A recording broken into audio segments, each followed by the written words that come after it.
Sejarah Empu Nala Perwira Laut Majapahit. Empu Lembu Nala atau Laksamana Nala adalah Panglima Angkatan Laut Majapahit yang menjabat sejak Majapahit di bawah kekuasaan Tribuana Tunggadewi hingga Hayam Wuruk. Panglima perang disebut Rakrian Tumenggung.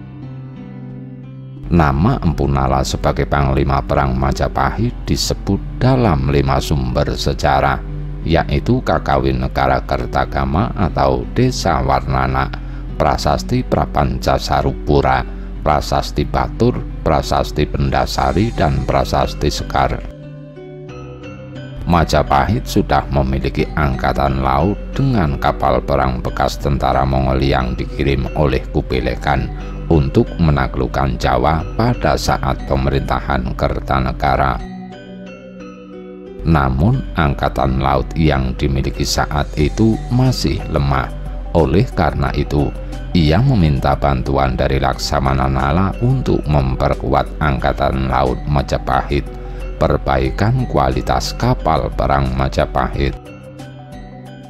Ia diangkat secara resmi oleh Raja Putri Tribuana Tunggadewi sebagai Panglima Angkatan Laut Majapahit.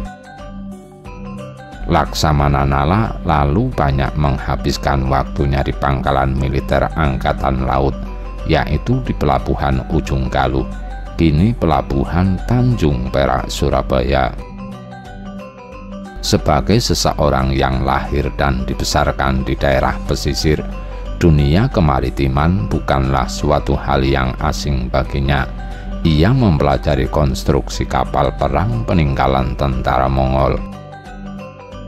Diketahui terdapat berbagai kelemahan dari kapal perang tersebut, misalnya bentuk badan kapal yang gemuk sehingga mempersulit sistem navigasi kapal. Nala merancang bentuk kapal yang ideal bagi Angkatan Laut Majapahit. Badan kapal rancangannya dibuat lebih ramping, namun kapasitasnya 4 kali lebih besar daripada kapal sebelumnya. Kapal ini bahkan mampu menampung ratusan prajurit, bekal selama setahun dan puluhan ribu kuda. Kapal rancangan Laksamana Nala terbuat dari sejenis kayu pohon raksasa yang tumbuh di pulau yang dirahasiakan. Selain itu, kapal perang Majapahit dilengkapi dengan meriam jetbang. Pada 1339 sampai 1341, Angkatan Laut yang dipimpin oleh Laksamana Nala berhasil menundukkan seluruh Nusantara bagian barat, yang dimulai dari Kerajaan Samudra Pasai ke seluruh pulau Sumatera, semenanjung Melayu, dan berakhir di Kalimantan. Ekspedisi Majapahit ke tanah Samudra Pasai merupakan ekspedisi terbesar selama Majapahit berdiri dengan mengikut sertakan 400 kapal, yang mana satu kapal dapat menampung 200 sampai 1000 orang. Pada 1343, bersama Gajah Mada, Laksamana Nala mampu menaklukkan Nusantara Timur yang dimulai dari Bali, Lombok, Sumbawa, Seram, Sulawesi, dan berakhir di Dompo. Angkatan Laut Majapahit di bawah komando Laksamana Nala merupakan angkatan laut terbesar dan terkuat di dataran Asia Tenggara. Kekuatan kurang lebih 40.000 tentara menjadikan Majapahit sebagai sebuah negara adikuasa yang disegani di kawasan Asia Tenggara, bahkan Kekaisaran Cina. Dalam buku kisah para ksatria penjaga samudra karya Agus Suroso dan Majapahit Peradaban Maritim karya Irawan Djoko diceritakan, Nala menempatkan gugus kapal perang berjumlah beberapa puluh untuk menjaga 5 titik penting perairan Nusantara. Armada gugus pertama bertugas di sebelah barat Pulau Sumatera sebagai gugus kapal perang penjaga Samudra Hindia di bawah pimpinan Laksamana yang berasal dari Jawa Tengah. Armada gugus kedua, kapal perang penjaga laut kidul atau sebelah selatan Pulau Jawa di bawah pimpinan seorang Laksamana Putra Bali. Armada gugus ketiga bertugas menjaga perairan Selat Makassar dan wilayah Ternate, Tidore, dan Halmahera di bawah pimpinan seorang Laksamana Putra Makassar. Armada gugus keempat menjaga Selat Malaka dan Kepulauan Natuna di bawah pimpinan seorang Laksamana dari Jawa Barat. Armada gugus kelima menjaga Laut Jawa hingga ke arah timur sampai ke Kepulauan Rempah-Rempah Maluku. Armada Jawa ini mengibarkan bendera Majapahit, ditambah lagi bendera emas simbol Istana Majapahit, biasanya dipimpin oleh seorang Laksamana berasal dari Jawa Timur. Setiap armada gugus kapal perang terdapat kapal bendera tempat kedudukan pimpinan komando tertinggi bagi semua kapal penyerang, kapal perbekalan, dan pelindung kapal bendera itu sendiri. Dari kelima armada Majapahit itu, beban berat ialah menjaga perairan Selat Malaka dan Laut Cina Selatan yang penuh perompak yang berpangkalan di sekitar wilayah Champa, Vietnam, dan Tiongkok. Armada keempat yang menjaga Selat Malaka itu biasanya dibantu oleh armada pertama penjaga Samudra Hindia jika perompak melarikan diri ke barat laut menyusuri Selat Malaka. Armada Laut Selatan biasanya membantu armada Jawa dalam menjaga keamanan kapal-kapal dagang pembawa rempah-rempah yang melalui Selat Sunda yang lebih aman menuju India dan Timur Tengah. Tugas lain armada Laut Kidul adalah menjaga Selat Bali dan perairan selatan Nusa Tenggara. Bahkan di sebelah selatan Pulau Bali terdapat galangan kapal-kapal Majapahit yang cukup besar. Armada ketiga bertugas menjaga kapal penyusup dari wilayah Mindanao, Filipina, sekaligus menjaga Kepulauan Rempah-Rempah Maluku jika kekuatan armada Jawa sedang dipusatkan di perairan Jawa untuk mengawal Sang Prabu Hayam Wuruk beranjang sana ke wilayah pesisir timur Pulau Jawa.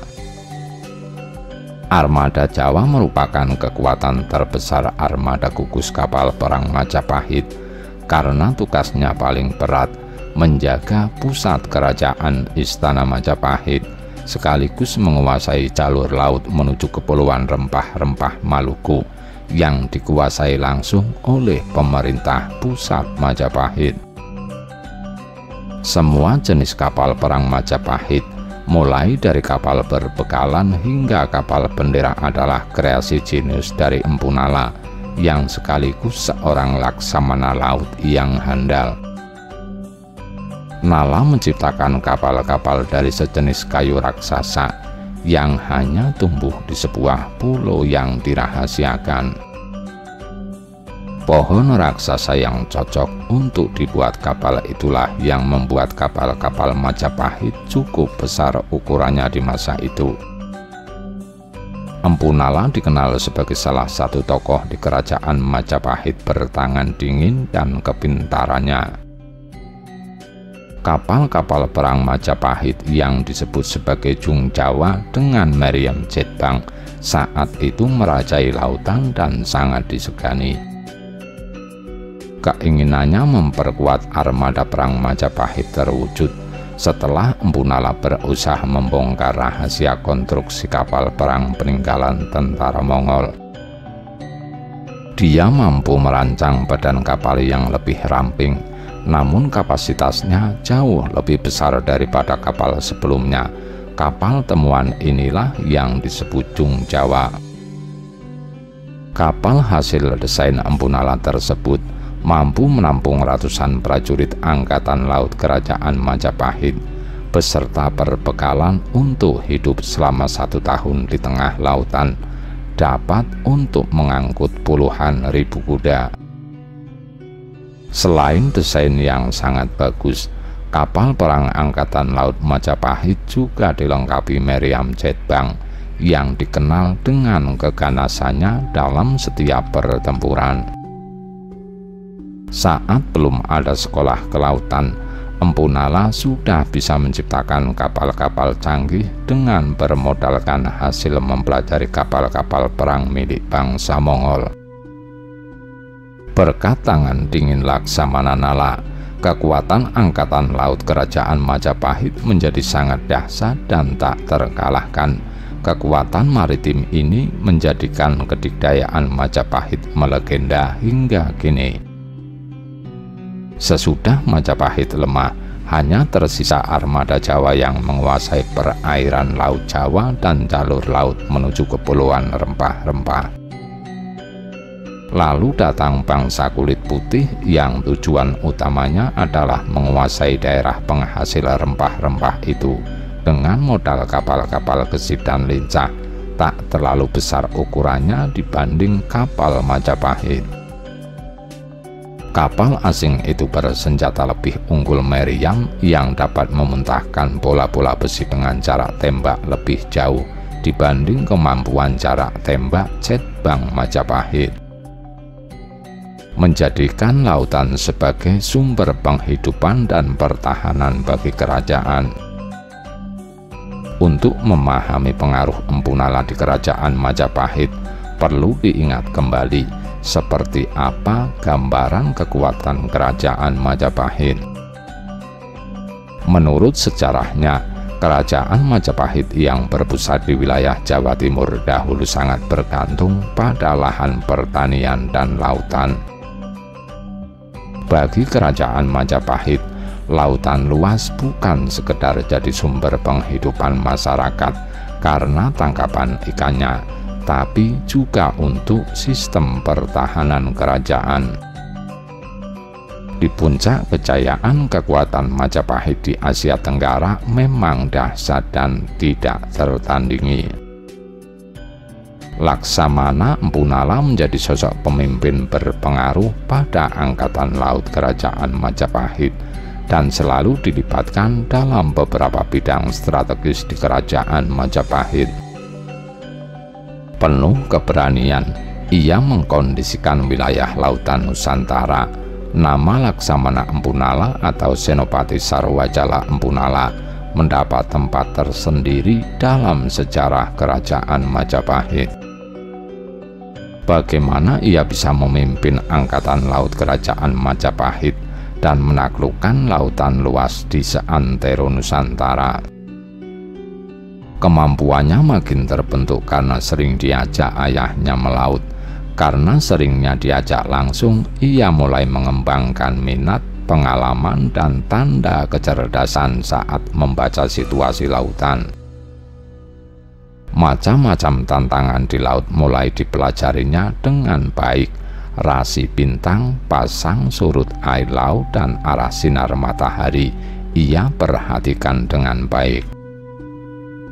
Laut Nusantara yang ganas dan sering tidak terduga menjadikannya terbentuk jadi sosok tangguh dan cerdik merancang strategi di lautan. Pada masanya, tidak seorang pun mampu menyaingi keahliannya untuk menaklukkan lautan. Bagaimanapun, sosoknya termasuk yang paling berjasa dalam mempersatukan Nusantara. Charles Vivajayamahe, ungkapan yang memiliki makna justru di lautan kita menang atau kejayaan kita ada di laut, benar-benar mampu diterjemahkan dengan baik Laksamana Empu Nala, Panglima Angkatan Laut Kerajaan Majapahit. Dia memimpin kekuatan armada laut Kerajaan Majapahit yang menguasai setiap jengkal samudra Nusantara pada abad ke-13. Bagai dua sisi mata uang yang tak dapat dipisahkan, Gajah Mada dan Laksamana Empu Nala menjadi juru taktik dan strategi kemiliteran yang membawa Majapahit menguasai Nusantara. Sesudah Laksamana Nala dan Mahapatih Gajah Mada mangkat, secara berangsur-angsur kedikdayaan Majapahit melemah. Berbagai pemberontakan yang berujung pada perang saudara membuat Majapahit semakin lumpuh. Kondisi karut-marut ini juga terjadi pada angkatan lautnya, di mana saat terjadi perang Parekrek, kapal-kapal perang karya Laksamana Nala terlibat saling serang, sehingga kehancuran armada laut kerajaan Majapahit itu tidak dapat dihindarkan lagi. Saat kekuatan kerajaan Majapahit semakin lemah, kekuatan armada gugus tempur laut yang dimiliki hanya tersisa armada Jawa saja. Armada Jawa yang bertugas mengawal Laut Jawa dan jalur laut menuju kepulauan rempah-rempah semakin terdesak dengan hadirnya bangsa kulit putih Eropa. Bangsa kulit putih Eropa tersebut datang ke wilayah Nusantara dengan tujuan utama menguasai daerah-daerah penghasil rempah-rempah. Mereka datang dengan kapal-kapal yang telah dimodernkan. Kapal-kapalnya lebih gesit dan lincah, serta ukurannya jauh lebih kecil dibandingkan kapal-kapal kerajaan Majapahit. Majapahit akhirnya berangsur lenyap dari peradaban, namun namanya hingga kini tetap abadi sebagai bangsa adikuasa dari Asia Tenggara. Kebesaran Majapahit tak terlepas dari peran Sang Laksamana Nala yang dengan gagah berani menerjang ganasnya ombak lautan, menegakkan panji-panji kedaulatan di setiap wilayah laut Nusantara. Mungkin sebagian besar dari kita hanya mengetahui Majapahit mampu meraih puncak kejayaannya berkat keberadaan dua tokoh besar, yaitu Mahapatih Gajah Mada dan Prabu Hayam Wuruk. Padahal sebenarnya ada satu tokoh kunci yang memiliki peran vital dalam menyatukan Nusantara, yaitu Laksamana Nala, Panglima tertinggi Angkatan Laut Majapahit yang bisa dikatakan sebagai habibinya Majapahit. Dalam 700 tahun Majapahit, suatu bunga rampai Sartono Kartodirjo menjelaskan pada masa keemasannya, wilayah Majapahit mencapai semenanjung Melayu dan Tumasik atau Singapura. Padahal berdasarkan riwayat dari kitab Negara Kertagama, pada awalnya wilayah Majapahit hanya merupakan sebuah desa kecil bernama Tarik, tempat yang kini menjadi bagian kawasan Kabupaten Mojokerto, Jawa Timur. Ekspansi awalnya pun hanya mencapai wilayah-wilayah bekas kerajaan Singasari, namun berkat kekuatan yang dibangun oleh Raja Hayam Wuruk dan Patih Gajah Mada, kerajaan Majapahit meluas pengaruhnya. Sartono menulis, kekuasaan Majapahit tidak hanya terbatas dari segi luas wilayah, tapi juga pengaruh ajaran Hindu yang semakin besar pula. Disebutkan ada tidak kurang dari 98 kerajaan yang bernaung di bawah kuasa Majapahit pada era pemerintahan Hayam Wuruk bersama Gajah Mada. Pada masa kejayaannya, Angkatan Laut Majapahit dikisahkan begitu dikdaya, sehingga kerajaan ini disebut sebagai Talasokrasi atau Kemaharajaan Bahari. Selain itu, mereka berasumsi Majapahit menjalin hubungan intensif dengan Kekaisaran Cina yang kala itu menjadi kekuatan politik utama di Asia dengan pengaruh besar dalam bidang kemiliteran di wilayah Nusantara. Prapanca memang menyebutkan bahwa Cina merupakan salah satu negara asal para pedagang mancanegara yang berniaga di pusat Majapahit, selain juga India. Selain dinilai sebagai salah satu kerajaan tangguh karena tidak bisa ditaklukkan pasukan kiriman Kekaisaran Kubilai Khan, Jawa atau Majapahit dianggap oleh orang-orang Cina sebagai negeri pemilik prajurit terbaik yang patut disegani. Selain itu, Babat Arya Kutawaringin Bali mengisahkan bala tentara Majapahit yang kuat di bawah pimpinan Patih Gajah Mada menyerang Bali untuk menaklukkan Pasung Trigis. Serangan Gajah Mada itu dilakukan melalui pendaratan dari pantai utara, pantai selatan, dan timur Pulau Bali. Hal itu memperlihatkan besarnya kapasitas militer Majapahit. Sejumlah berita Cina era dinasti Ming memperlihatkan kekuatan militer Majapahit diperhitungkan.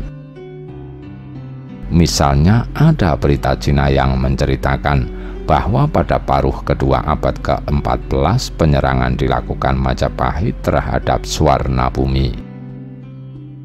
Serangan pada masa pemerintahan Hayam Wuruk, tetapi sesudah Gajah Mada mangkat, itu dipicu oleh langkah Raja Swarnabumi mengirimkan utusan ke Cina 5 tahun sebelumnya.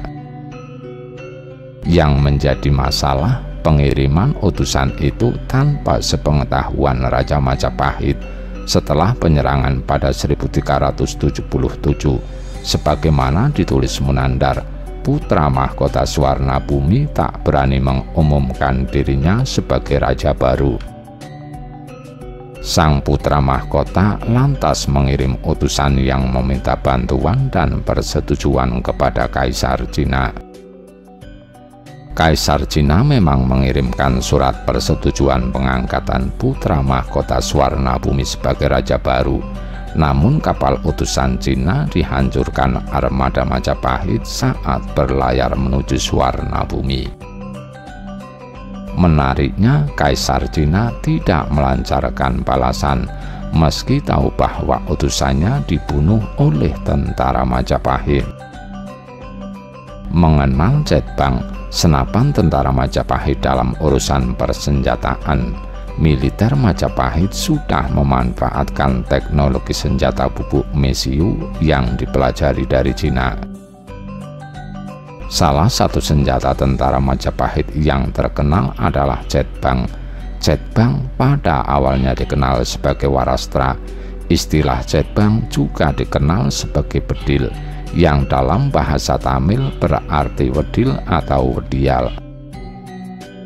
Jetbang pertama kali diciptakan dengan bahan perunggu dan kemudian mulai diproduksi dengan menggunakan besi pada awal abad ke-16.